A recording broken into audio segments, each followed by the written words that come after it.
Hello नमस्ते दोस्तों। Investment करना बहुत आसान है, लेकिन समझदारी से इन्वेस्ट करना एक कला है, एक आर्ट है। एक आम आदमी अगर इन्वेस्ट करने से पहले कुछ जरूरी बातों पर विचार कर ले तो वो गलत निर्णय और नुकसान से बच सकता है। आइए इसे साधारण और देसी अंदाज में समझते हैं कि इन्वेस्ट करने से पहले किन किन बिंदुओं पर विचार करना चाहिए।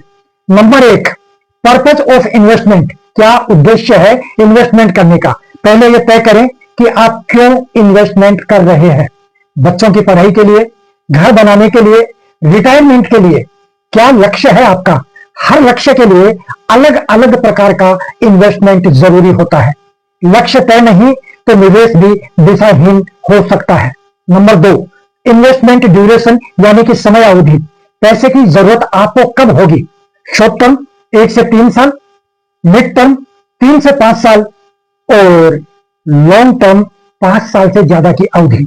यह आपको पहले देखना पड़ेगा कि आपको कितने टाइम के बाद में उस पैसे की जरूरत पड़ने वाली है। जितना लंबा समय होगा उतनी बड़ी आपके पैसे की ग्रोथ होगी। नंबर 3 पर आता है रिस्क एपेटाइट, यानी कि आपकी रिस्क सहन करने की शक्ति। आप कितना रिस्क ले सकते हैं।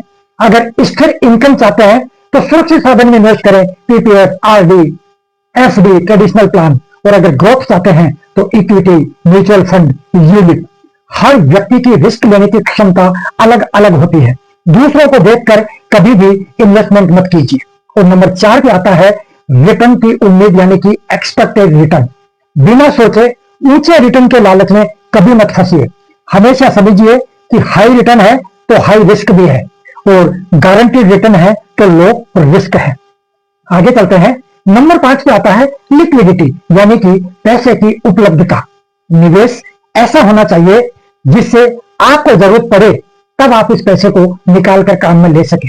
कई लोग पूरा पैसा लॉन्ग टर्म में फंसा देते हैं, फिर इमरजेंसी में जब उनको पैसों की जरूरत होती है तो परेशान होते हैं। हर निवेश में थोड़ा हिस्सा लिक्विड में डालना बहुत जरूरी है, ताकि वक्त जरूरत वो पैसा आपके काम आ सके। 6 नंबर पे आता है टैक्स बेनिफिट। निवेश से मिलने वाले टैक्स का लाभ को पहले समझिए, जैसे लाइफ इंश्योरेंस, पीपीएफ, ईएलएसएस। इनमें अगर आप इन्वेस्ट करते हैं तो आपको टैक्स में राहत मिलती है। नंबर 7 पे है दोस्तों डाइवर्सिफिकेशन, यानी विविधता। सारे अंडे एक टोकरी में मत डालिए। कुछ पैसा सुरक्षित योजनाओं में, कुछ पैसा ग्रोथ प्लान में और कुछ पैसा लिक्विड फंड में रखना बहुत जरूरी है। डाइवर्सिफिकेशन से रिस्क घटता है और बैलेंस बना रहता है। अगला बिंदु है एडवाइजर की सलाह। इंटरनेट या दोस्तों की राय पर या देखी देखी आप इन्वेस्ट मत कीजिए। एक एडवाइजर से सलाह मशवरा करने के बाद ही आप इन्वेस्ट कीजिए, क्योंकि वो आपको सही दिशा और सही सलाह देता है। अब अगर हम सारांश में बात करें दोस्तों, तो निवेश से पहले ये सोचिए कि लक्ष्य क्या है, समय कितना है, रिस्क कितना ले सकता है, तभी बनेगा सुरक्षित और स्मार्ट इन्वेस्टमेंट प्लान। नमस्कार दोस्तों, मैं हूं द्वारिका जयमन, एक फाइनेंशियल प्लानर और कंसल्टेंट, पिंक सिटी जयपुर में रहता हूं। अगर आपको ये वीडियो अच्छा लगा हो तो प्लीज इसे लाइक कीजिएगा। अगर आपको लगता है कि इस वीडियो में एक अच्छी जानकारी दी हुई है, ये दूसरे लोगों तक भी पहुंचनी चाहिए, तो प्लीज इसे शेयर कीजिएगा। और आपके दिल की अगर कोई बात हो तो आप कमेंट कीजिएगा। और अगर आप मेरे चैनल को फॉलो करेंगे, चैनल को सब्सक्राइब करेंगे, तो आपको इस तरह की फाइनेंशियल टिप्स का वीडियो मिलता रहेगा, जो आपकी फाइनेंशियल नॉलेज में वृद्धि करता रहेगा।